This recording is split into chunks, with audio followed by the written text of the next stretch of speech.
My dear brothers and sisters, today, we gather here not merely to listen to words, but to awaken our hearts.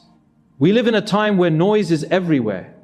From the moment we wake up until the moment we close our eyes, we are bombarded with notifications, news, advertisements, and endless distractions. We are running. We are chasing. We are striving. But the question we must ask ourselves today is this: what are we running towards? And more importantly, what are we running away from?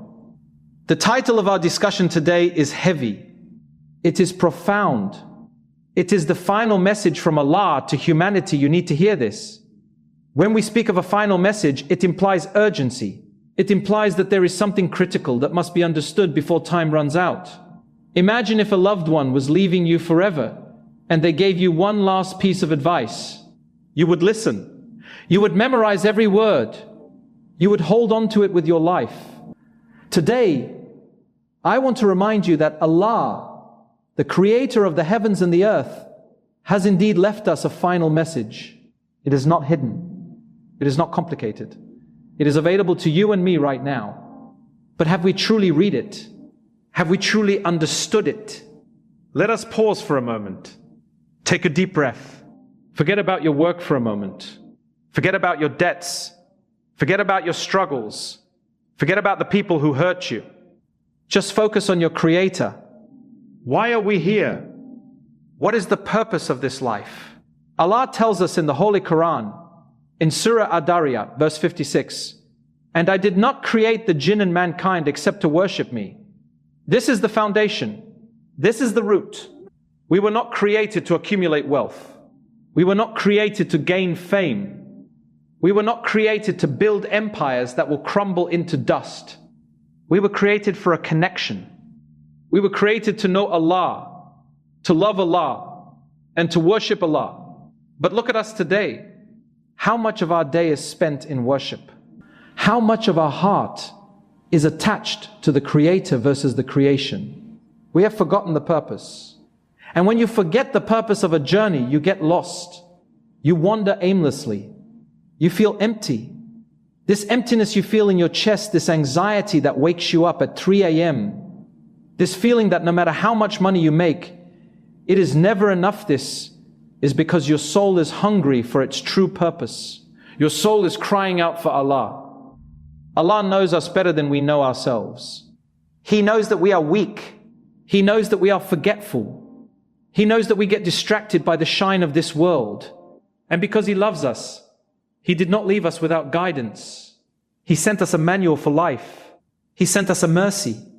In Surah Al-Baqarah, verse 185, Allah says, "The month of Ramadan, in which was revealed the Quran, a guidance for mankind and clear proofs for the guidance and the criterion between right and wrong.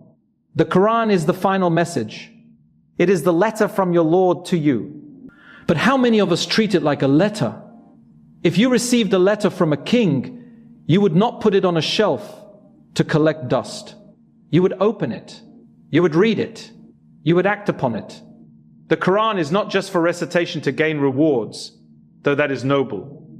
The Quran is for implementation. It is a healing. Allah says in Surah Al-Isra, verse 82, "And we send down of the Quran that which is healing and mercy for the believers." Are you seeking healing? Are you seeking peace? Then turn to the Quran. But the message does not stop at just reading. The final advice from Allah to humanity is wrapped in a concept called taqwa. You hear this word often. Taqwa, God consciousness, fear of Allah. But what does it really mean? It means that you live your life knowing that Allah is watching. It means that when you are alone and no one else can see you, you still do not sin because you know He is there. It means that when you are angry, you hold your tongue. It means that when you have the power to take revenge, you choose forgiveness. Allah gives us this advice directly in Surah Al-Imran, verse 102. "O you who have believed, fear Allah as He should be feared and do not die except as Muslims in submission to Him." This is the core of the final message. Fear Allah. Not a fear that makes you despair, but a fear that makes you careful. A father tells his child, "Do not play with fire. You will get burned." Is the father being harsh? No, He is being loving. He wants to protect His child. Allah warns us about the fire of hell, not because He wants to punish us, but because He wants to save us. He wants us to succeed. But my dear brothers and sisters, we must be honest with ourselves. We are living in times where sin has become normalized. What was once considered shameful is now celebrated. What was once hidden is now broadcasted on social media for likes and views. We have become desensitized. We scroll through images of immorality without blinking. We listen to words of hate without feeling pain. Our hearts are becoming hard. The Prophet Muhammad sallallahu alaihi wasallam warned us about this. He told us that there would come a time when holding onto your faith would be like holding onto a hot coal. It will be difficult. People will mock you for praying. People will question you for wearing hijab. People will call you outdated for speaking about morality. But remember, the truth does not change because people reject it. The sun does not stop shining because the blind cannot see it. We need to understand what we have left behind. The Prophet Muhammad sallallahu alaihi wasallam left us two things. He said in his final sermon, I have left among you two matters which will never lead you astray as long as you hold fast to them. The Book of Allah and my Sunnah. This is the legacy. This is the inheritance. Do not let it slip through your fingers. When you follow the Sunnah of the Prophet Muhammad sallallahu alaihi wasallam, you are not just following a ritual. You are following the example of the greatest man who ever walked on this earth. He was merciful. He was kind. He was honest. He was trustworthy. Even before he received revelation, his enemies called him the truthful, the trustworthy. Think about his life. He lost his parents when he was young. He lost his wife, Khadijah, who was his support. He lost his children. He was persecuted. He was stoned until his shoes filled with blood. He went hungry for days. Yet did he complain? Did he lose hope? Number. He turned to Allah. He said, O Allah, to you I complain of my weakness. He found strength in vulnerability. He found power in prayer. If the Prophet Muhammad sallallahu alaihi wasallam could endure all of that with a smile on his face, what is our excuse? We get angry because the traffic is bad.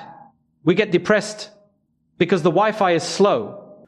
We feel hopeless because of a setback in our career. We have forgotten the scale of things. We have forgotten the bigger picture. And what is the bigger picture? It is that this life is temporary. It is a test. It is a bridge. You do not build your house on a bridge. You cross the bridge to get to your home. Yet, we are building mansions on this bridge. We are decorating the bridge while ignoring the destination. Allah reminds us in Surah Al-Imran, verse 185, every soul will taste death, and you will only be given your full compensation on the day of resurrection. Death is not a distant reality. It is closer to us than our shoelaces. We do not know when our time is up. The breath you just took might be your last. The heartbeat you feel right now is a countdown. This is not to scare you into paralysis. This is to motivate you into action. When you realize that your time is limited, you stop wasting it. You stop arguing over trivial things. You stop holding grudges. You start focusing on what matters. So what is the practical advice? What is the final message we need to implement today? First, repair your relationship with Allah. Start with your prayers. Do not treat Salah as a burden. It is not a chore, it is a meeting. It is an audience with the King of Kings. When you stand in prayer, you are leaving the world behind and entering the presence of Allah. How many of us pray in haste? We rush through the verses. We do not understand what we are saying. Slow down. Connect. Feel the words. When you say Allahu Akbar, mean it. Allah is greater than your problems. Allah is greater than your debt. Allah is greater than your anxiety. Second, repent. Turn back to Allah. We all make mistakes. We are humans. We are flawed. But Allah's mercy is greater than our sins. There is no sin so big that Allah cannot forgive it. as long as you sincerely repent before your time runs out. Allah says in Surah Az-Zumar, verse 53, "Say, O my servants who have transgressed against themselves, do not despair of the mercy of Allah. Indeed, Allah forgives all sins. Indeed, it is He who is the forgiving, the merciful. Do not let shaitan whisper to you that you are too bad to be forgiven. That is a trap. He wants you to give up so that you never return. Allah is waiting for you. He is happy when you return to Him more than a traveler who finds his lost camel in the desert. Make Tawbah. Cry to Allah. Ask Him to cleanse your heart. Third, be good to people.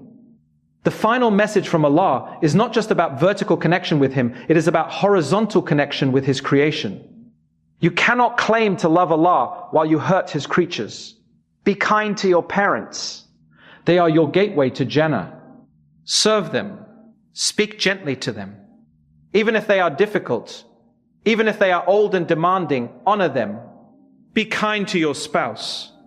The Prophet Muhammad Sallallahu Alaihi Wasallam said, "The best of you are those who are best to their families." Do not raise your voice at home. Do not be harsh. Be a source of peace for your family. Be kind to your neighbors. Be kind to the stranger. Be kind to the animal. A woman was forgiven by Allah simply because she gave water to a thirsty dog. A man was punished because he trapped a bird. Your actions matter. Every smile is charity. Every word of kindness is an investment for your hereafter. Fourth, guard your tongue. So much of our sin comes from what we say. Backbiting, gossip, lying, arguing. We destroy our good deeds with our tongues. Imagine working hard all day and then someone comes and burns your earnings. That is what backbiting does to your spiritual account. Before you speak, ask yourself, is it true? Is it necessary? Is it kind? If not, stay silent. Silence is safety. Fifth, give charity. Do not think that charity is only money. It is not. Charity is also your time, your knowledge, your help. But yes, give from your wealth. Wealth does not decrease by giving, it increases. It purifies your money. It protects you from calamity. When you give to the poor, you are actually giving to yourself. You are sending provision ahead to your grave. Allah says in Surah Al-Baqarah, verse 261, "The example of those who spend their wealth in the way of Allah is like a seed of grain which grows 7 spikes. In each spike is 100 grains. And Allah multiplies for whom He wills. Do not wait until you are rich to give. Give when you have little. Give when you are struggling. That is when the sacrifice is real. That is when the reward is immense." My dear brothers and sisters, I want you to visualize your own funeral. Imagine you are gone. Your body is washed. You are wrapped in a white sheet. Your loved ones are crying. They are carrying you to the grave. They put you down in the dark earth. They throw handfuls of soil over you. Everyone leaves. Everyone goes back home. Your family, your friends, your children, they all leave you alone in the dark. What will you have sent ahead for yourself? Will you have good deeds waiting for you like friends? Or will you be alone with your sins? The grave is either a garden of paradise or a pit of fire. It depends on what you do today. This life is the field of harvest. You plant today, you reap tomorrow. You cannot plant on the day of judgment. You cannot repent when the sun rises from the west. You cannot say La ilaha illallah when the soul is leaving the throat. The time for action is now. While you are healthy, while you are alive, while you have breath. Do not let tomorrow become a promise you cannot keep. How many people were here yesterday and today they are gone?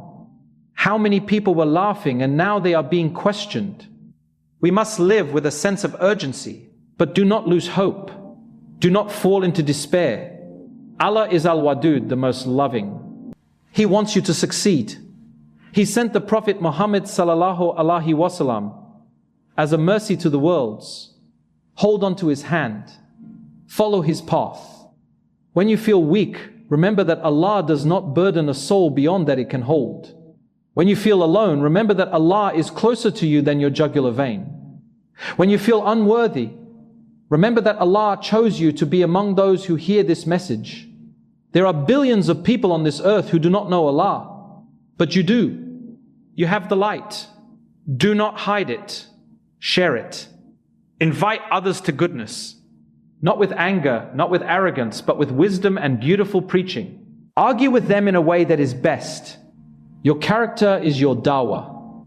When people see you, they should see the beauty of Islam. They should see patience. They should see honesty. They should see love. Let us make a commitment today. A commitment to change. Not a massive change overnight, but a consistent change. Start with one sin. Stop one bad habit. Start one good habit. Maybe it is the Fajr prayer. Maybe it is reading 2 pages of Quran. Maybe it is calling your mother. Maybe it is giving a small amount in charity. Small steps, consistently taken, lead to great destinations. Allah loves those who are consistent, even if the deed is small. Do not burn yourself out. Do not try to be perfect. Just try to be better than you were yesterday. Progress is better than perfection. And finally, make dua. Ask Allah. He loves to be asked. He gets angry if you do not ask Him. Pour your heart out to Him. Tell Him your fears. Tell Him your dreams. Tell Him your regrets. He is listening. He is near.